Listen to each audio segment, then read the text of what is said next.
దేవుని ప్రశస్తమైన నామమునకు మహిమ ఘనత ప్రభావములు కలుగునుగాక.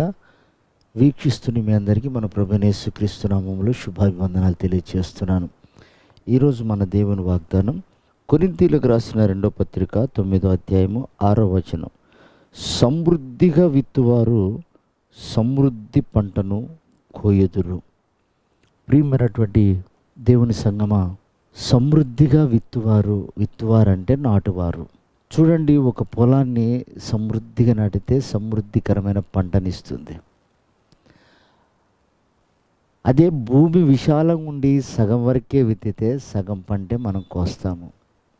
అలాగే సమృద్ధి పంటను విత్తితే సమృద్ధి పంటను మనం కోస్తాము. అలాగే ప్రియ దేవుని బిడ్డలారా, దేవునికి ఇచ్చే విషయంలో మనం ఎంత సమృద్ధిగా దేవునికి ఇస్తామో అంత సమృద్ధికరమైనటువంటి ఆశీర్వాదాన్ని, పంటను మనం కోస్తాం. కొద్దిగా విత్తువారు కొద్దిగా కోస్తారు, సమృద్ధిగా విత్తువారు సమృద్ధిగా కోస్తారు అని బైబిల్ సెలవిస్తుంది. ఈ రోజుల్లో సమృద్ధిగా ఇవ్వటానికి దేవునికి మనసు రాదు. చూడండి, చాలామంది వాడుకున్నటువంటి వస్తువులు ఇస్తారు, పనికిరాని వస్తువులు ఇస్తూ ఉంటారు. సేవకి ఎవరినన్నా పిల్లల్ని ఇచ్చేటప్పుడు కూడా చదవనటువంటి వాడిని, ఉపయోగం లేనటువంటి వాడిని ఇస్తూ ఉంటారు. దేవుడు ఆశించేది ఏంటంటే నాణ్యత. హేబేలు బలి అంగీకరించబడింది, కయ్యను బలి త్రోసివేయబడింది. కారణం ఒకటే, హేబేలు శ్రేష్టమైనటువంటి బలినిచ్చాడు, సమృద్ధికరమైనటువంటి బలినిచ్చాడు, సమృద్ధికరమైనటువంటి ఆశీర్వాదాన్ని పొందుకున్నాడు. అలాగే కయ్యను చూడండి, శ్రేష్టమైన బహుమానం ఇవ్వలేకపోయాడు, బలి ఇవ్వలేకపోయాడు. అతడు అలాగే పతనం అయిపోయినట్లుగా బైబిల్ సెలవిస్తుంది. కనుక ఇక్కడ నేను చెప్పాలనుకున్న మాట ఏమిటంటే, దేవునికి ధారాళంగా ఇవ్వండి, ఆయన అంతకంటే ధారాళంగా మీకు ఇస్తాడు.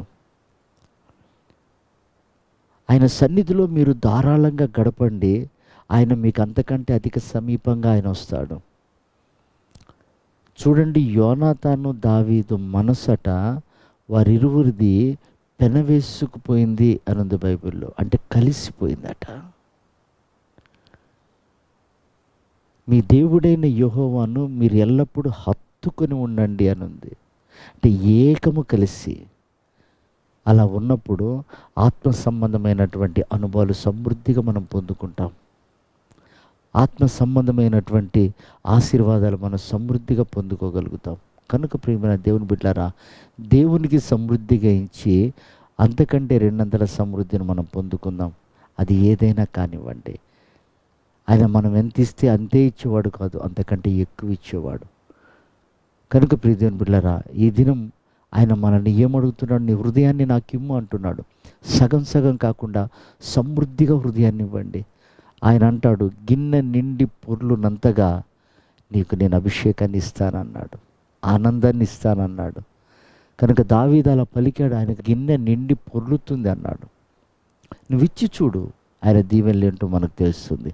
అలాంటి కృప ఈ ఉదయకాలం ప్రభు మనందరికీ అనుగ్రహించి ఆయన రాకడకు సిద్ధపరచును గాక. ఆమేన్.